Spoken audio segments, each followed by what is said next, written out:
Karma by को एक दिन एक संत ने कह दिया, कर्मा ये तू बिना नहाए धोए भोजन मत बनाया कर, और तू ये जो दांतुन करते करते अपने दांतुन से खिचड़ी चलाती है, पागल, ऐसे झूठा झूठा भोग लगाती ठाकुर जी को। बोले ठाकुर जी तो फिर भी आते हैं खाने। बोले ठाकुर जी आते हैं, सुभद्रा और बलदेव तो नहीं आते ना जगन्नाथपुरी से? बोले नहीं, वो दोनों तो कभी नहीं आए, ठाकुर जी अकेले। बोले पूरा कुनवा आएगा यदि तू पवित्र होकर के भोजन बनाएगी। कर्मा बोली तो ठीक है, कल से नहा धो के बनाऊंगी। अब तो कर्मा बाई ने पहले ही दांतुन कर ली, पहले ही सब शौच आदि से निवृत्त हो गई, नहा धो के तैयार हो गई।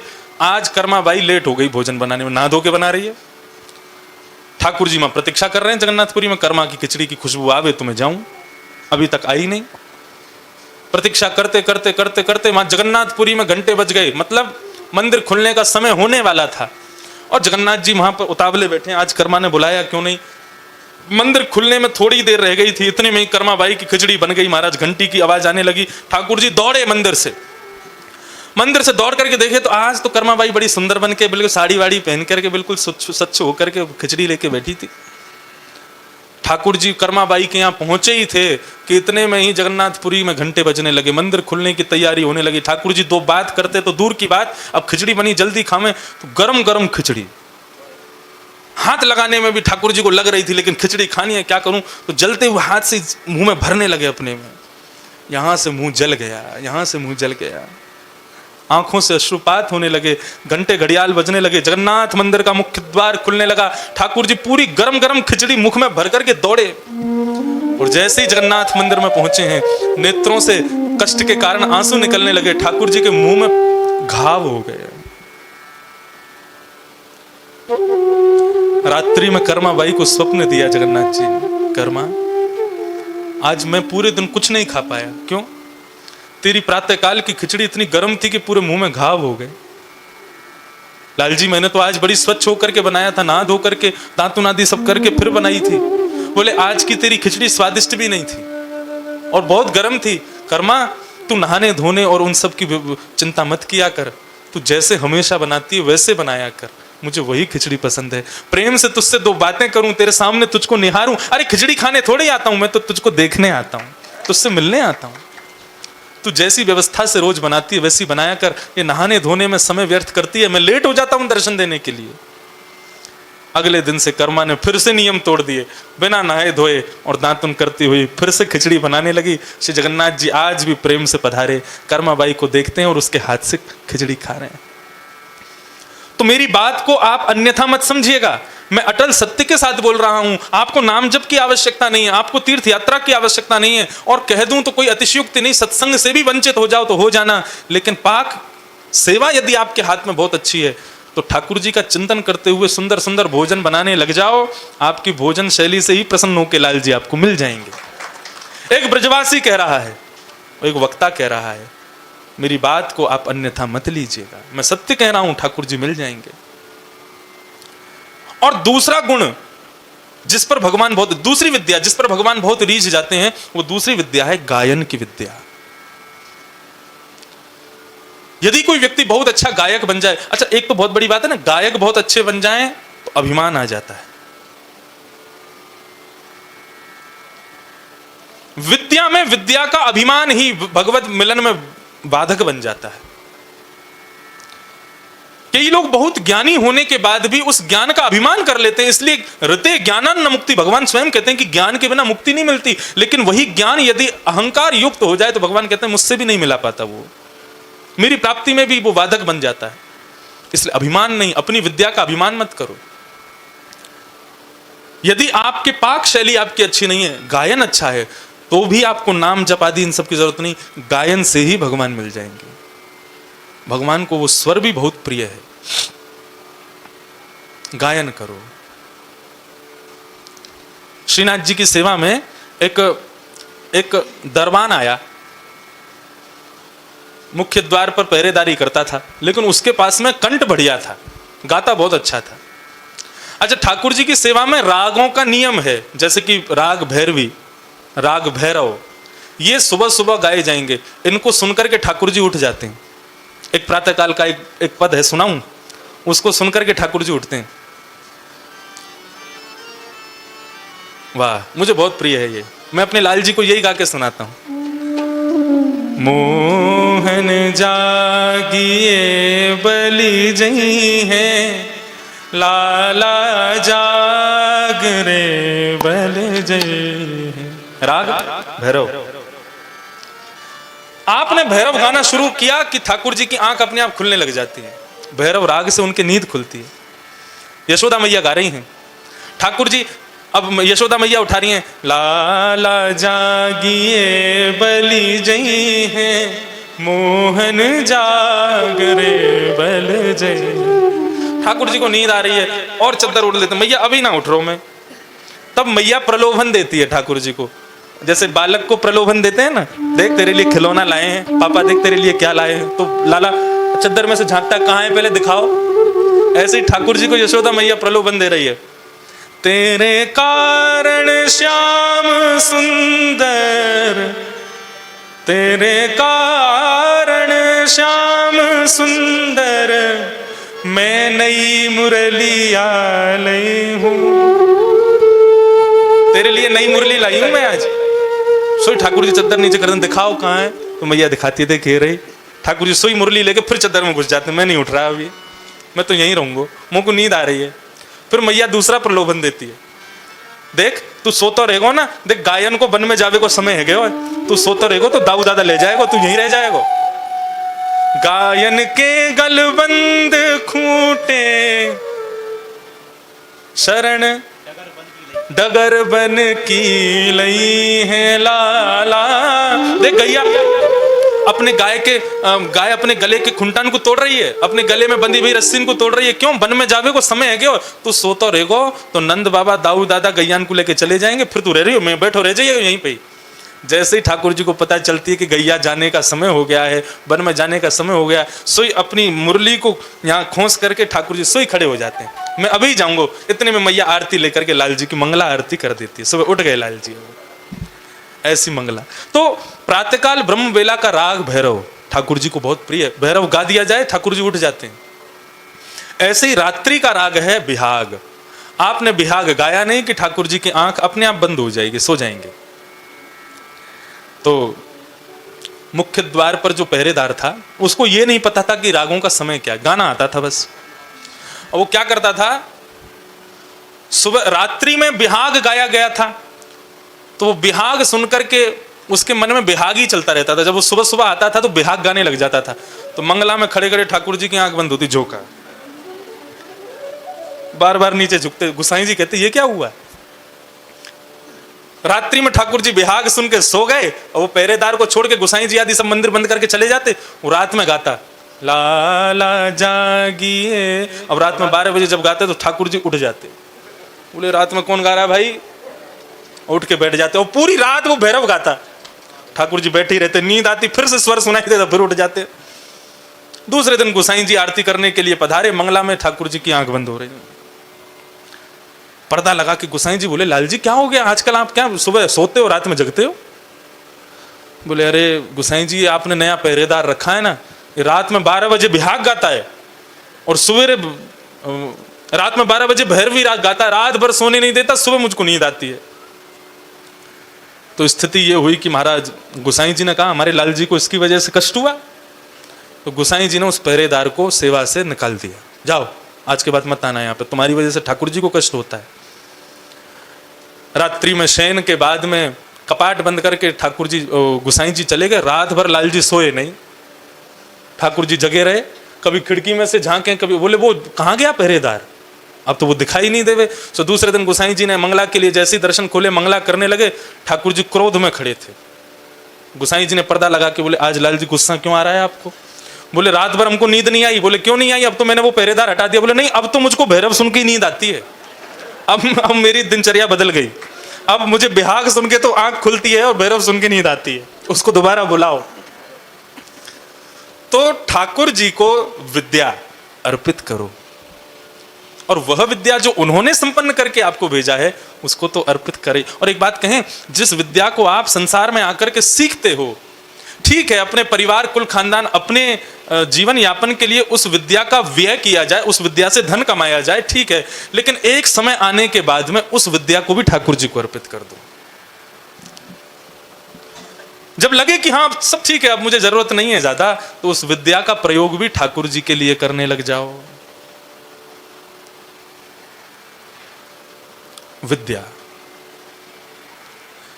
क्योंकि देखिए एक नियम बताया गया कि विद्या सदैव उसको देनी चाहिए जो अधिकारी है। यदि अनधिकारी को विद्या दे देते हैं तो विद्या श्राप देती है देने वाले को। बहुत ध्यान से सुनिएगा मेरी बात को। यदि अनधिकारी को आप विद्या प्रदान करते हैं तो जो विद्या आपके पास है वो आपको शापित कर देगी।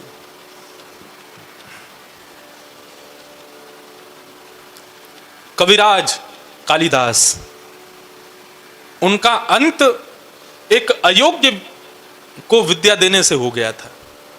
बहुत विद्वान थे कालिदास, उनकी विद्या की पराकाष्ठा अतिश्रेष्ठ, लेकिन काली के बड़े भक्त थे। तो एक बार उन्होंने, जैसे लोग भगवान श्री कृष्ण के अंग प्रत्यंगों का अपने अपने पदों में अपने ग्रंथ में करते हैं, ऐसे कालिदास ने काली के अंग का वर्णन किया।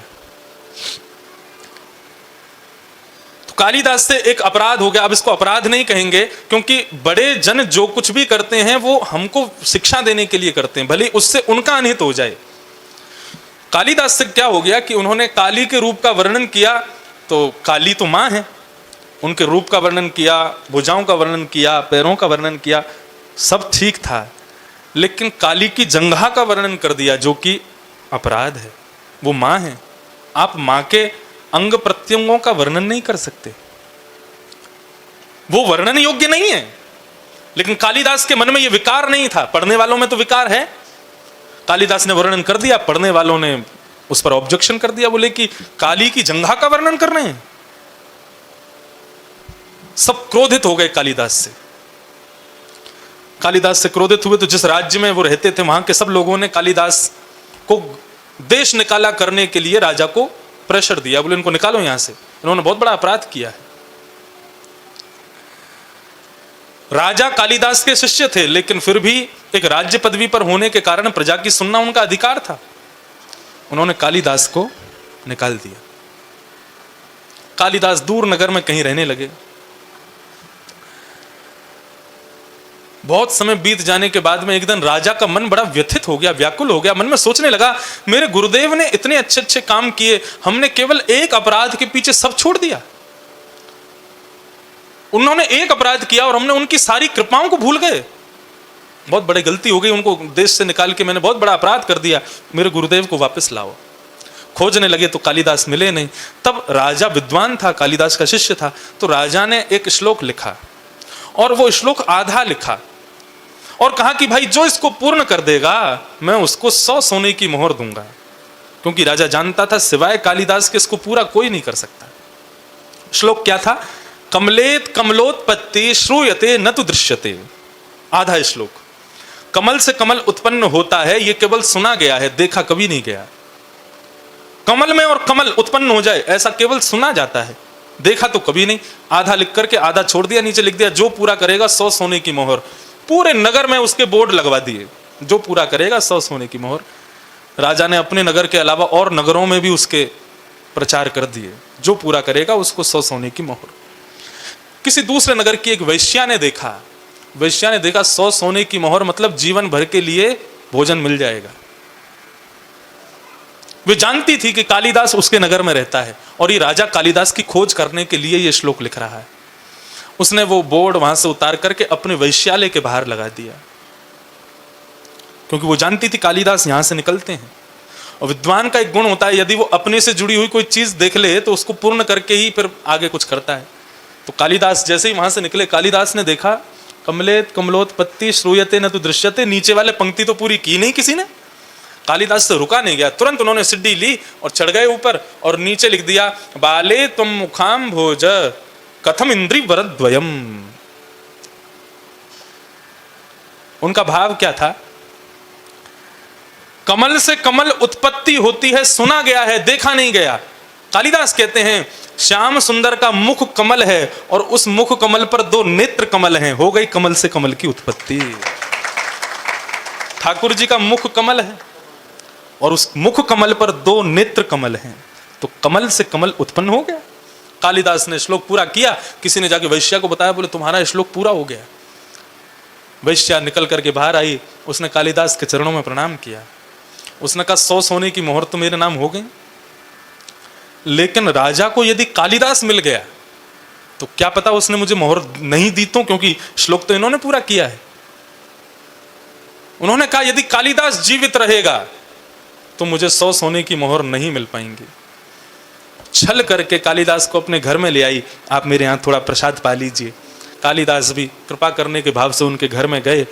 वैश्या ने घर का दरवाजा बंद किया और जल में किसी व्यंजन में विष मिलाकर के कालिदास को दे दिया। कालिदास की मृत्यु हो गई और उनका शव एक नदी में फेंक दिया। और वैश्या ने जाकर के वो मंत्र जो पूरा हुआ था वो जाकर के राजा के सामने प्रस्तुत कर दिया। राजा ने जैसे ही श्लोक देखा, वैश्या से बोले किसने लिखा है ये? वैश्या बोली मैंने लिखा है। तुरंत राजा ने तलवार निकाल दी। बोले तुम एक नगर की वैश्या और तुम्हारे मन में इतना पवित्र भाव हो ही नहीं सकता, सच बताओ किसने लिखा है। बंदियों ने सैनिकों ने बंदी बना लिया, हाथ पैर बांध लिए उसके, बोले सत्य बता किसने लिखा है। तो बहुत कहने के बाद वो वैश्या कहती है कालिदास ने लिखा।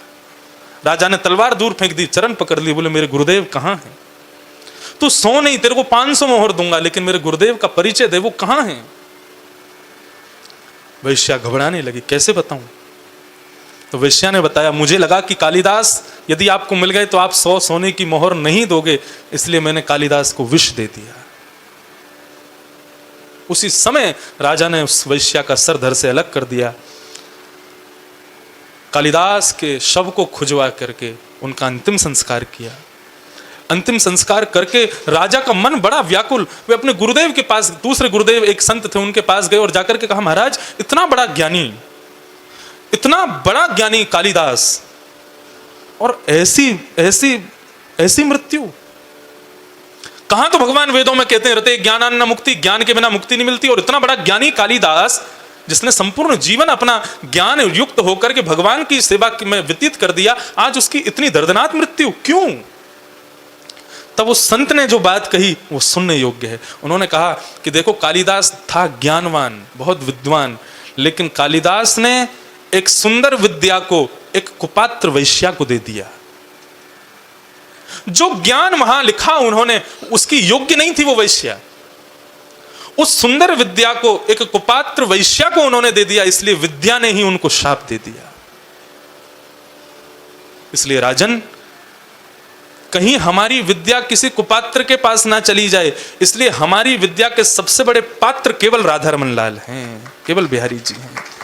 अपनी समस्त विद्या का दान केवल उन्हीं को करो।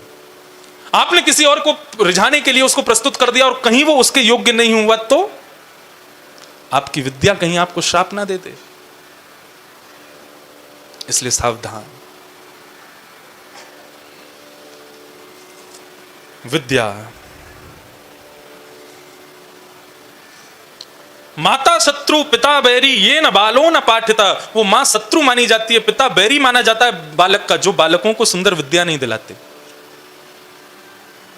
विद्यालय की विद्या प्राप्त करना बहुत जरूरी है, लेकिन ये भगवदीय विद्या, आजकल के माता पिता कहते हैं अभी बालकों को पढ़ने दो, स्कूल पूरा हो जाए, कॉलेज पूरा हो जाए, फिर ले जाएंगे सत्संग में। फिर नहीं आने वाला वो, फिर नहीं आएगा, फिर तो क्लबों में ही जाएगा, ये क्लब में नहीं आएगा।